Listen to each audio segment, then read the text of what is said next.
Deliver messages became a series of perfectly timed relays. Pings flickered like LEDs, and liquid markup whispered like code in the walls.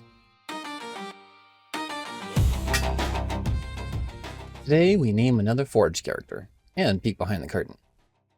You are listening to the Innovation Forge, the #1 podcast on adaptive enrollment management, exploring the data, marketing, and strategy that fuels higher education. Here's your host, David Dysard. Welcome to a Coffee and Coals episode. Our time to peek behind the curtain and learn a little more about the Innovation Forge. So, grab a coffee, get comfortable, and don't forget to stoke those coals. Today, I announce the name of our next enrollment ace. But first, we'll chat about the next class. Let's see how a tech whiz and the next class take shape today. The next class. It was a backdoor pilot as a proposal to create an institution-specific podcast. I've been trying to make, over a year now. It might be flippant to say I've always wanted to make an institution podcast, but I've been in higher ed for a long time. I was beyond working at the gym and the climbing wall and institutional research, in grad school and right after. I took some time off of higher ed and I came back to admissions. And even from then, I wanted to make an institution podcast.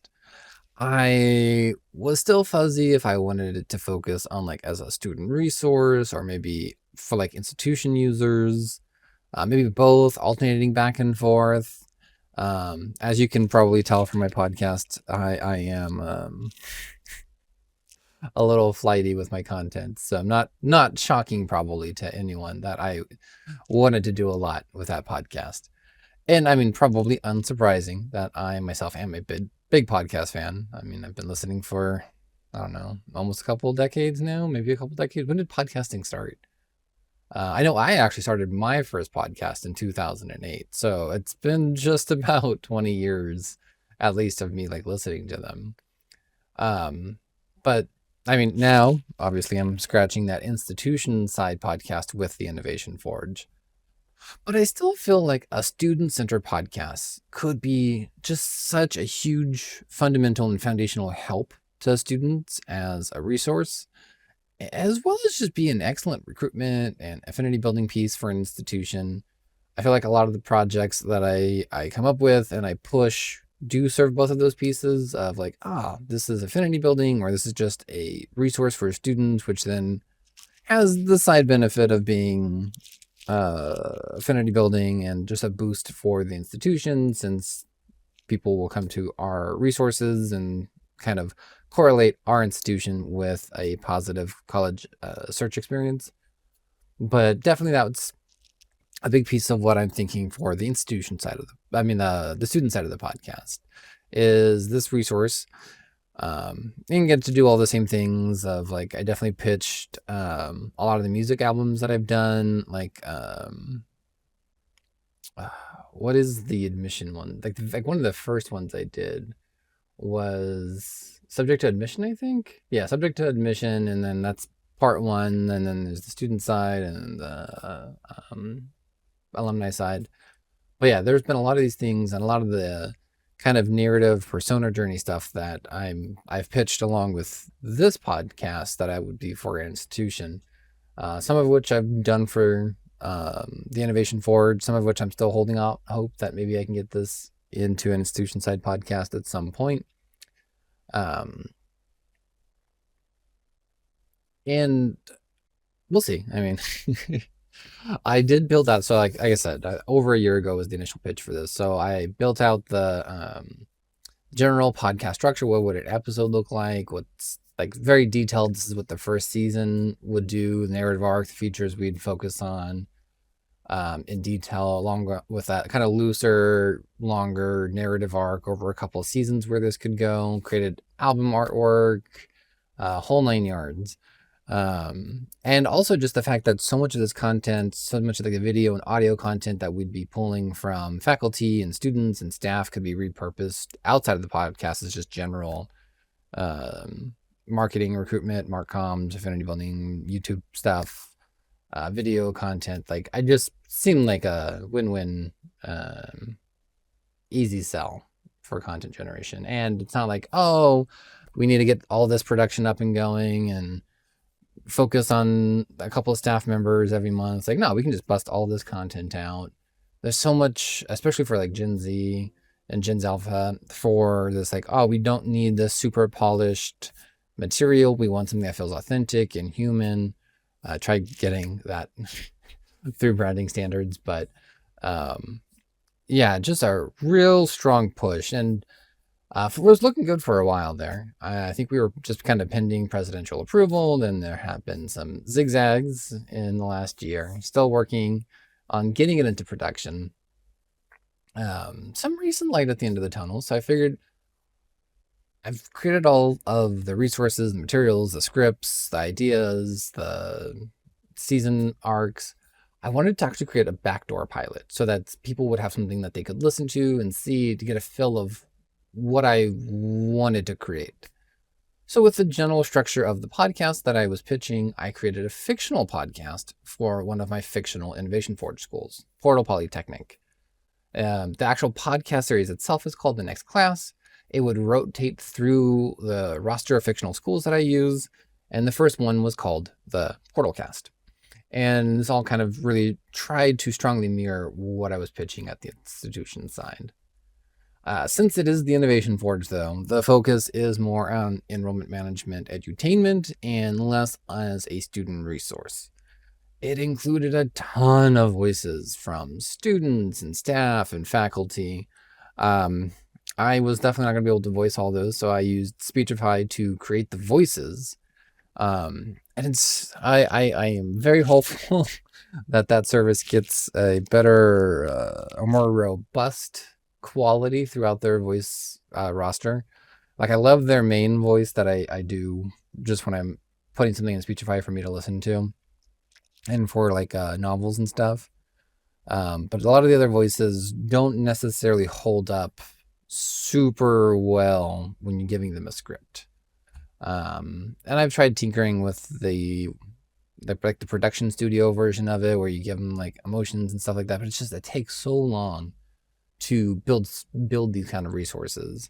And even with what I did, which was essentially pull out the script for every character, which there was like 10 characters, a dozen characters, I think, for this first episode of the Portalcast / the Next Class.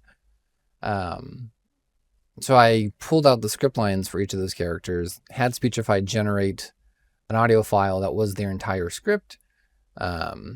I did number the lines. That was a terrible lucky dicks. Now I'm also having to, like, when I put it in Adobe Premiere Pro to stitch them all together, I'm having to like also cut out like line numbers. So that was not one of my more genius moves, but yeah, very time consuming. I mean, creating a podcast in general, very time consuming, but like these particular episodes where I'm using these AI voices, so that's the Portalcast, that's Funnel Vision, which is my reality show that I'm still working on because, as I mentioned, very time consuming. That was another script. I actually ended up having to redo. I got like halfway, and I'm like, I just can't do it like this. The last half of this script is redone to be a little bit longer lines, not as much quick back and like lightning fast back and forth dialogue. Like this episode of the Next Class and that first episode of Funnel Vision was turning out. So I'm not too sure if I'm going to continue making the Next Class pop style episodes, just based off of how time consuming they are. If I do it, I'll definitely adjust the script for those moving forward too. I think that there are so many fun avenues to explore, again, since the Innovation Forge podcast does have so many fun, very themed or branded schools. Like there's Prestige U, St. Net Tuition, CRM State, Yieldshire, Directional Lower Midwest. I mean, there's so many of them. So there's a lot of fun different elements that we can explore. This one was very STEM focused, since that's kind of what I was trying to get on the institution side podcast going for. So it worked out really well. I think it mirrored the podcast that I was pitching internally very well. So we'll see how that goes. And then there's also other folks at the institution who also do guest on a lot of podcasts. So I think they would make either a great host, a co-host, or whatever that element could be.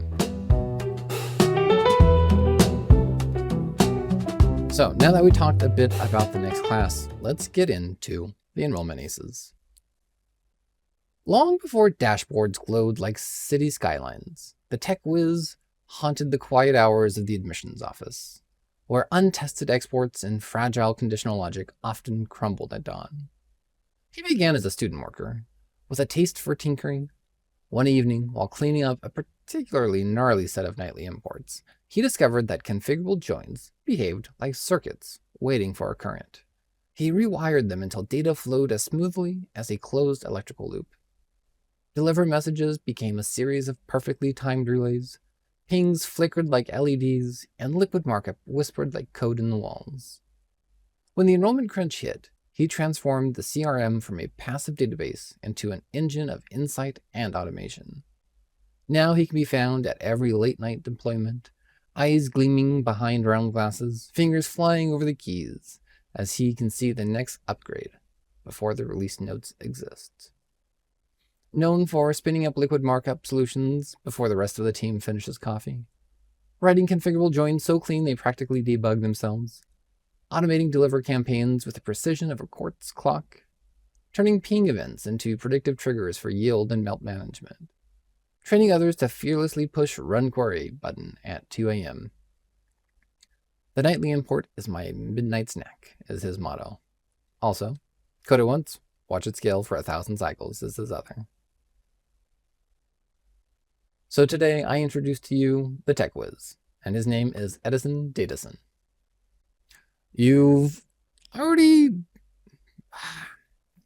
Edison Datason as the Tech Whiz does show up in the Funnel City Files, which is my crime noir stories, comic book, edutainment series on admissions and enrollment management. And he does pop up in a few stories. I'm trying to think by the time this episode goes out, if any of the audio is up, and if any of the audio with Edison goes up. I don't think so. I am releasing those stories every month on LinkedIn. Right now it's kind of my monthly release for newsletters.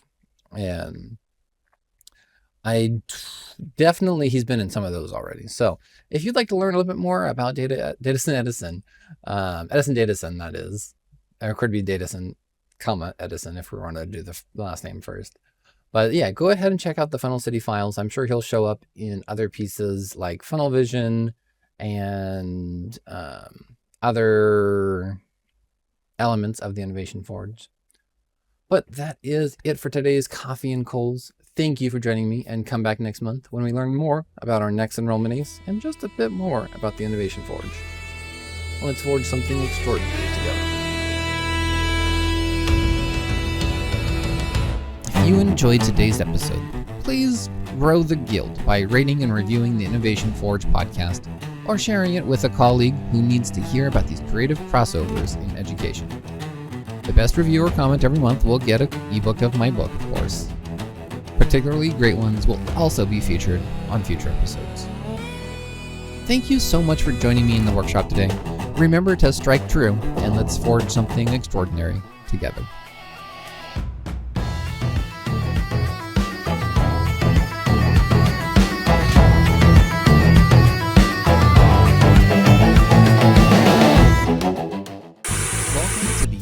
Forge.